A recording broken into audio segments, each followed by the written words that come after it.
Shabbat Shalom, Yasha Allah. It's your brother Sadiq. We back out here again with a new lesson to be a part of the starter kit if you're just coming into this truth, right? So as always, we're going to open up the book of Colossians chapter 3 and verse 17.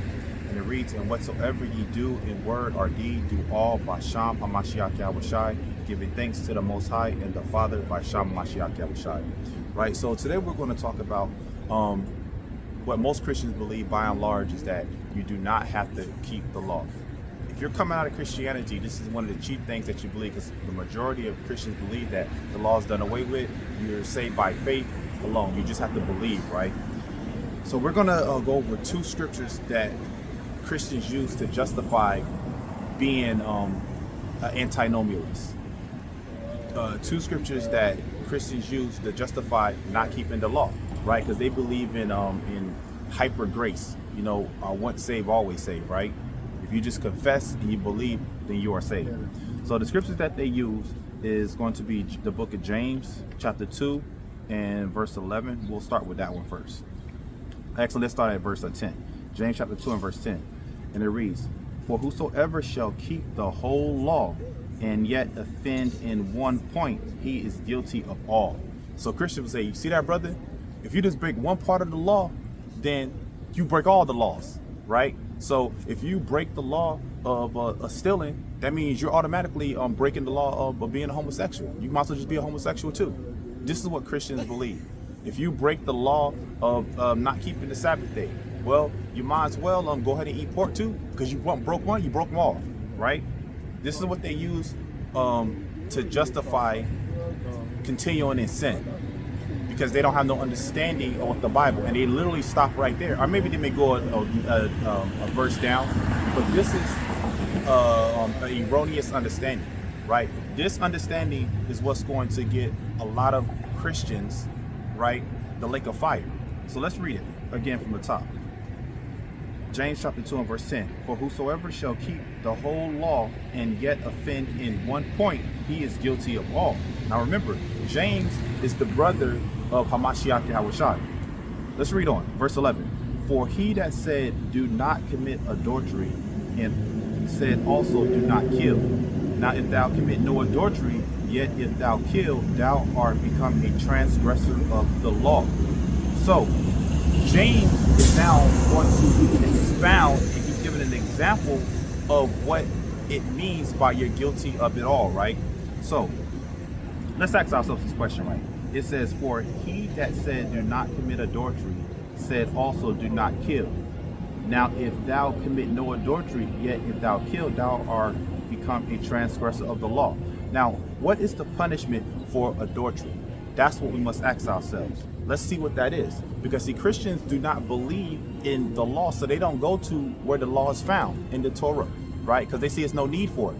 And see, that's going to be to their own detriment, not going back to what the law actually says. So let's see what the law and the punishment is for adultery, so we can understand James chapter 2 and verse 11. Let's go to the book of Leviticus chapter 20, and let's go to verse number 10. "And the Most High," Leviticus chapter 20 and verse 10, "And the man that committeth adultery with another man's wife, even he that committeth adultery with his neighbor's wife, the adulterer and the adulteress shall surely be put to death.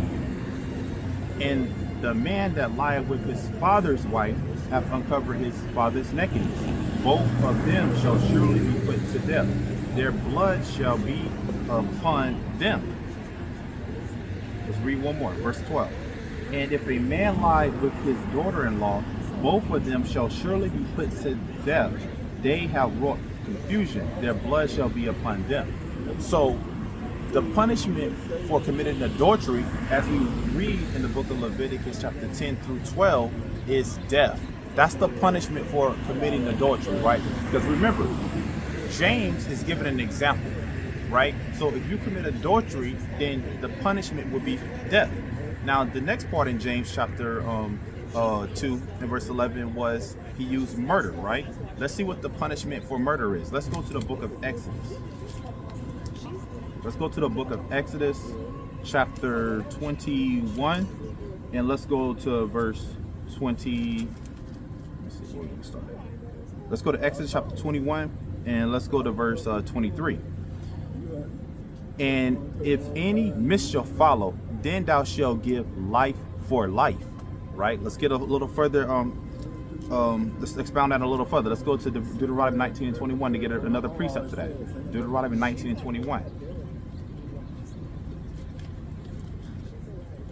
Deuteronomy 19 and verse 21. And thine eye shall not pity, but life shall go for life, eye for eye, tooth for tooth, hand for hand, foot for foot. So the punishment for committing murder is a life for life. That's the punishment for it. Life for life. So when we go back to the book of James, chapter 2, and verse 11 again, it says, for he that said, do not commit adultery, said also, do not kill. Now, if thou commit no adultery, yet if thou kill, thou art become a transgressor of the law. Because the punishment for adultery and the punishment for murder is the same thing. It's death. Eye for eye. Adultery, if you lay with another man's woman, then the punishment is death. This is what James is talking about right here. He's not saying that if you steal something, now you're worthy of death. Let's further prove that. So let's further prove that, because what James is talking about right here is a capital crime. And capital crimes is worthy of death. If you can do a simple Google search, the punishment for a capital crime is death. So adultery will be a capital crime. Murder will be a capital crime, right? In our nation. Adultery be a capital crime in our nation, right? So under the government of Israel, if you was to sleep with another man's wife, the punishment for that crime would be death. If you were to murder another person, right? The punishment for that would be death, right? So let's see what the punishment for stealing is. Let's see if this holds true. Let's go to the book of Exodus, chapter 22. Because every sin isn't a cause to be put to death. Let's go to the book of Exodus, chapter 22.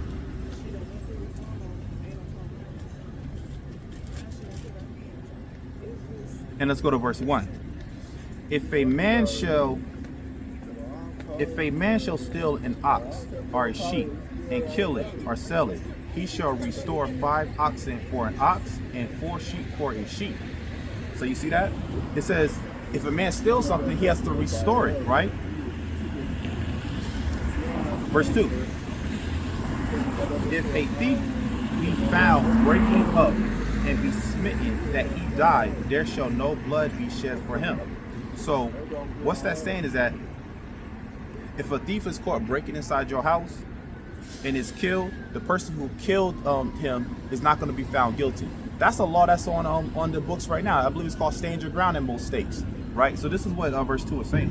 Verse 3. If the sun be risen upon him, there shall be blood shed for him, for he should make full restitution. If he have nothing, then he shall be sold for his theft. So what it's saying is that if daylight happens and that man is breaking in somebody's house, the owner of the home cannot just kill that man, right? He can't put him to death. So he's going to be found guilty. And we can understand that, because an intruder will come into your house at night under the cover of darkness, and you don't know what they have. During daylight, you can kind of see what the guy has on him, and it shouldn't be. You shouldn't put that man to death. That's what verse 3 is saying. But the man that's breaking into that house, he has to give full restitution for the things that he stole. So we see that when we look at the book of James, chapter 2 and verse 11, that's talking about a capital crime, right? It's showing how the sins are different. Each sin has a different weight. All sins don't weigh the same. Remember, it's the book of 1 John chapter 5 and verse, I believe 16. It says there's a sin that is worthy of death. And I tell you there's a sin that's not that is not unto death. Right? I'm loosely paraphrasing. Right? So let's go back. Let's go to Galatians chapter 3. Yeah, let's go to Galatians chapter 3. Because this is another verse. These are the two chief verses that Christians use to justify why they are okay with living in sin, practicing and living a life of sin. These are the scriptures that they use. Let's go to the book of Galatians chapter 3, and let's go to verse 10. It says, for as many as are of the works of the law are under the curse, for it is written, cursed is everyone that continueth not in all things which are written in the book of the law to do them. So that should actually be the end of it right there, because it's saying that if you don't continue in the works of the law, you're going to be cursed anyway. Because why? You're not keeping the law, so you're going to be under a punishment of the law. I mean, you're going to be under the crime of the law. Let's go back to the scenario about stealing, a thief, right? America has laws. Each state has its own laws. There's for the most part, if you steal something, it's going to be a punishment, and that punishment could be a fine or it can be jail time for stealing something, right? So you're under the laws of America. Why wouldn't you be under the laws of the Most High? That's what we're talking about right here. Let's read on. Verse 11.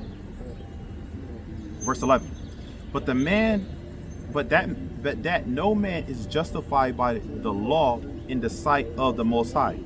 It is evident, for the just shall live by faith. Right? So, faith. Faith is not a new concept, right? It says the just shall live by faith. Let's go to the book of St. Matthew, chapter 23 and verse 23. Because, see, faith is not a new concept, just strictly only pertains to what you call the so-called New Testament. We can find faith all throughout the Bible, right? And we actually can find faith as being part of the law. Let's read this. This is St. Matthew chapter 23 and verse 23. Woe unto you, scribes and Pharisees, hypocrites, for ye pay tithes of mint and anise and cumin, and have omitted the weightier matters of the law. So here we go. We're about to talk about the weightier matters of the law. Let's see what it is. Judgment, mercy, and faith. These ought ye have done, and not to leave the other undone. So you see that? Faith is also a part of the law. So let's go to Galatians chapter 3, I believe, and verse, let me see, Galatians chapter 3, and let's go to verse, actually, before we go to Galatians, let's read Galatians. Galatians 3 and verse 12. It says, and the law is not of faith, but the man that doeth them shall live in them. Right? So Christians think they may have one of even all those things that we read for verse 10 and 11. They say, you see that? The law is not of faith. If you do it, then that means you have to live by every word of the law. Well, the law is not a hard thing to do, right? For the most part, a lot of Israelites, they keep the law unknowingly. A lot of men, nowadays, it's common to see a beard on a man's face, right? It's common for us to have a zeal for the Most High, right? We have certain commonalities that make inside of us in our bloodline that just makes us naturally keep parts of the law, right? Unknowingly, right? But we got to bring this on home. So let me read this again. Galatians 3 and 12. And the law is not of faith, but the man that doeth them shall live in them. I want to get that out of another translation. Let me get that in. I'm going to read this from the NLT. So this is Galatians 3 and 12. This way of faith is very different from the way of law, which says it is through obeying the law that a person has life. So you see that? This is outside of NLT. It says through obeying the law, that's how you have life. Now, is that a new concept only to the book of Galatians? Well, let's see if we can find that obeying the law is conducive to life out of the law, out of the Torah, which y'all will call, Christians will call the Old Testament. Let's see if that's an Old Testament concept. Let's go to the book of Leviticus, chapter 18. And let's go to verse 5. And it reads, ye shall therefore keep my statutes and my judgments, which if a man do, he shall live in them. I am the Most High. So you see that all Paul is doing is just repeating Leviticus chapter 18 and verse 5 right here, right? let's go to let's go back to Galatians chapter 3. Let's read on to verse 13. It says, Hamashiach Yahushai have redeemed us from the curse of the law, being made a curse for us, for it is written, cursed is everyone that hangeth on a tree. So he has redeemed us from the punishment of the law, right? Because in the ancient world, if you committed adultery, the punishment was death. In the ancient world, if you murdered somebody, it was life for a life, right? So he has redeemed you from that punishment of the law. That's what it means by has redeemed you from the curse, because you had to be put to death, right? So Hamashiach Yahushai came to be that sacrifice, and under him, you now can attain mercy, something that you did not get, right? Hold on one second. This thing have some technical difficulties. Give me 1 second, Ashala.